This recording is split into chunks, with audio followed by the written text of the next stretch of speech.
Welcome to the Boxing Gossip channel. Please hit subscribe if you are new. This weekend, we've got Wilder Ortiz. We got Kelbrook Rabchenko. But we've also got a rematch. David Allen versus Lenroy Thomas. Where Lenroy Thomas scored an upset points win in the first fight. Now the guys are rematching for Lenroy Thomas's Commonwealth title. Let me start by saying, first time round when these guys fought, it wasn't the highest class fight. You know, it wasn't the greatest fight you would have ever seen by any stretch. But what I thought it did represent was a clash of styles, and I also thought it represented a 50-50 fight that both guys could potentially have won. I believe the result of Lenroy Thomas winning a close points decision was the correct result, and I was pleased to see that, in my opinion, justice was done. However, I don't think Lenroy Thomas won by a considerable enough margin to make me think that Allen is without a chance in the rematch. And as we go into the rematch, I believe Dave Allen once again starts to fight as a substantial favourite. Let's talk about the first fight. David Allen, for me, showed the more aggression. He was the come forward guy. He was looking to force the pace. He was looking to grind Lenroy Thomas down and stop Lenroy Thomas. Thomas, for me, the better boxer, established his jab against David Allen, countered David Allen, caught David Allen coming in quite a lot, and time again with his back to the ropes was able to land scoring punches and the more high caliber, high quality, eye-catching work over the course of the fight. There is reason to believe that both of these guys will potentially be better in the rematch. From a David Allen perspective, it was a lackluster performance, and one thing I've been pleased to see is subsequent to the fight, David Allen appears to have taken the criticism on the chin. He hasn't looked to blame others. He hasn't looked to make excuses. He's come out and pretty much acknowledged it was a poor performance from him, and he's kind of acknowledged that he didn't deserve to win. Sometimes I think when you have that mentality, it kind of allows you to assess what more you could have done and assess what you could do differently going forward. Sometimes when you hear fighters blame others and refuse to take responsibility, for me, like George Groves has done in the past, it makes you question how adaptable they're going to be if they don't actually believe any of the fault from the failings of the first fight was their fault. Now, Allen needs to be smarter in there. What he bought last time was work rate, output, and come forward aggression, but it lacked education. He was out-jabbed. Thomas landed the higher caliber of work. He was countered too easily. For me, what David Allen needs to do is work on his spacing, work on his range, and work on his very, very own jab. He has a huge tendency to smother his work offensively.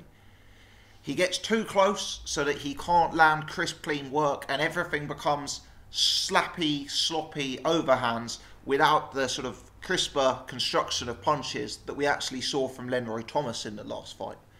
Sometimes when Allen's work was so smothered and so sloppy, it actually served the purpose of making Lenroy's work look even more pristine, which is not what you want to do by flattering your opponent.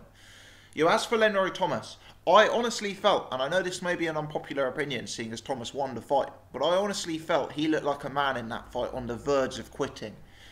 Several times in that fight, I thought his will was dipping. I thought he was potentially on the verge of finding it a bit too tough in there. Lenroy Thomas is a guy who's found it tough in fights before and managed to find a way out of fights.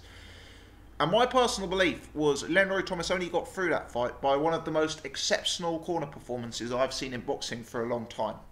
By bizarre circumstances, Kenny Porter, who was holidaying in the UK, was called up at late notice to serve at Lenroy Thomas's cornerman, as Lenroy Thomas's cornerman didn't make it to the fight. And Kenny Porter dragged Lenroy Thomas through that fight. And I'll use the word. Kenny Porter bullied Lenroy Thomas into winning that fight. I believe that was a fight Lenroy Thomas wanted a way out of. But the motivation, the determination of Kenny Porter got him through that fight. And for me, Kenny Porter deserves a huge amount of credit for that. Now, I believe the win has given Lenroy Thomas's career a jolt in the arm. He started training seriously with Kenny Porter. I understand he's having top class sparring.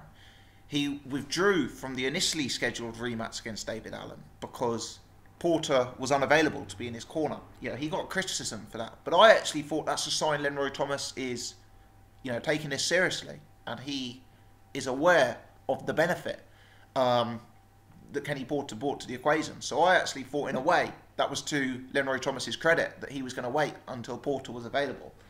I also understand from the boxing rumour mill that Lenroy Thomas has had a number of offers made to him by UK-based fighters. Some of this would have been extremely lucrative offers, but he's waited to take this rematch with David Allen. Perhaps the David Allen rematch on a Kell Brook undercard may not be the biggest payday available to Lenroy Thomas. I don't know. But he must fancy the job. He's beaten David Allen before. He knows that David Allen isn't the biggest heavyweight. He knows that David Allen maybe doesn't have the most single punch knockout power of any heavyweight in the game. And he's got the experience of sharing a ring with him and getting a victory over him. And maybe he fancies the job. I think there's every reason to believe that the Lenroy Thomas in the ring will be a more confident Lenroy Thomas and a more determined Lenroy Thomas with a better trainer than we saw first time round, because Kenny Porter hadn't been training Lenroy Thomas on the lead up to that fight. So if Lenroy Thomas can come in with ultimate determination and drive, I really think he should win this fight, as offensively his skill set appeared far superior to anything that David Allen has shown offensively in his career to date. And I'm a big David Allen fan. I really, really rate David Allen. I like watching him fight. I love him as a personality.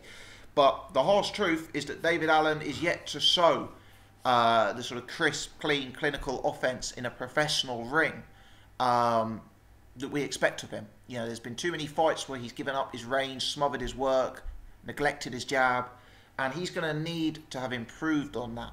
I understand he's been training very hard. For me, it's not enough for David Allen just to come into this fight 5% fitter and looking to throw 5% more punches. I want to see technical adjustment from David Allen. I want to see him throwing punches from different ranges. I want to see him establishing his jab. I want to see him looking to throw more straight punches down the middle rather than charging in with wild looping punches. If we can see that from David Allen, he gives himself 2 chances of winning the fight. 1, by breaking Lenroy Thomas's breakable will, and 2, by beating Lenroy Thomas on boxing merit. But if he doesn't make those adjustments, I do think Lenroy Thomas should win the fight, because I believe Lenroy Thomas is the better boxer. I believe he has, got the crisper, cleaner work, the more eye-catching punches, and I believe with the Kenny Porter effect, there's every reason to believe he could be better in this fight. With David Allen, you kind of get the sense that this is last chance saloon. He has to win this fight.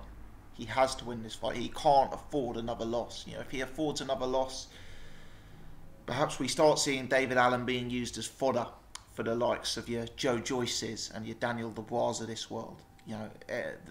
It's on a knife edge for David Allen. If he gets a win here, he's going to be co-main eventing, pay-per-view undercards, defending his Commonwealth title. If he gets a loss, maybe he becomes an opponent and starts fighting in the away corner. He must win. But couldn't the same be said of Lenroy Thomas?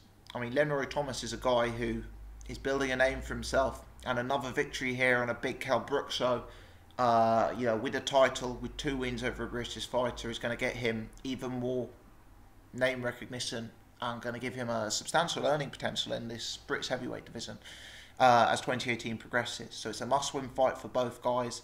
And I think it's a 50-50 fight. Whilst Lenroy did deserve to win the first fight, it was close, it was competitive, and Thomas gave enough reasons for doubt, both in that fight and throughout the rest of his career, the earlier part of his career, to make us think that he's a beatable opponent. The question really is, do I believe Dave Allen has made sufficient technical adjustments to beat Lenroy Thomas? And with regret, I'm going to say at this early stage, I'm probably going to pick Lenroy Thomas for the win. Because for me, with David Allen, we've seen him in fights several times where he's looked defensively capable, where he's looked slick, where he's looked smooth. But he's kind of failed to put that offensive part of his game together.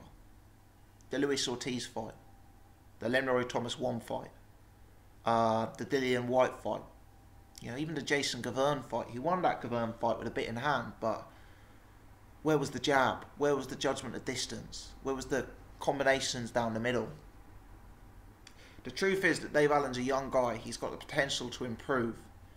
But so far in the professional ring, he doesn't appear to have evolved his game and to have adjusted off the back of his defeats. And coming into this fight, I actually don't think it will be too difficult for Lenroy Thomas and Kenny Porter to craft a game plan to beat David Allen.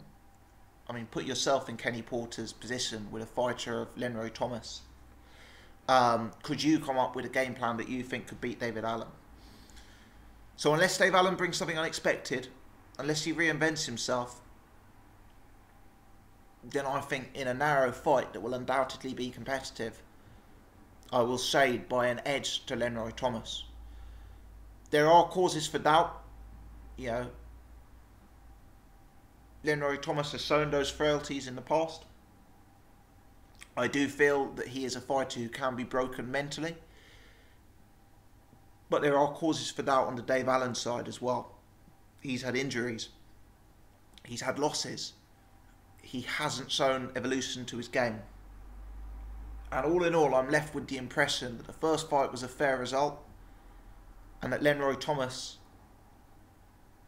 showed us, you know, a real boxing advantage, and that there's reason to be believed that that win has sparked renewed dedication and an improved training setup for him.